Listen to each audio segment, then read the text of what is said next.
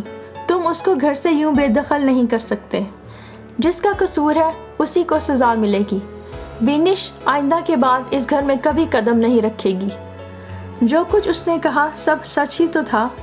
یہ ہماری کوتاہی ہے کہ ہم آنے والی لڑکی کو اپنے خاندان کا حصہ ٹھیک طرح سے نہ بنا سکے، بلکہ الٹا اپنے رویے سے اسے بدظن کر دیا۔ وہ بھی تو اپنے ماں باپ کے لیے ہماری عائشہ کی طرح ہی ہے۔ جی بھائی، آپ پلیز بھابھی کو نہ جانے دیں، ان کا کوئی قصور نہیں، عائشہ نے بھی کہا۔ عدنان نے آہستہ سے جی اچھا میں سر ہلایا اور اٹھ کر اپنے کمرے کی طرف بڑھ گیا، کیونکہ وہ جانتا تھا کہ ہنا نے اس کو جو آئینہ دکھایا تھا وہ ہو بہو سچ تھا۔ اسے بھی اپنی غلطی کا احساس ہو چکا تھا۔ وہ جان گیا تھا کہ اللہ کے نظام میں ہر رشتے کی ایک خاص جگہ اور مقام ہے، اور اگر ہر رشتے کو اس کا جائز مقام اور حق نہ دیا جائے تو گھر اور زندگی کا سارا نظام درہم برہم ہو جاتا ہے۔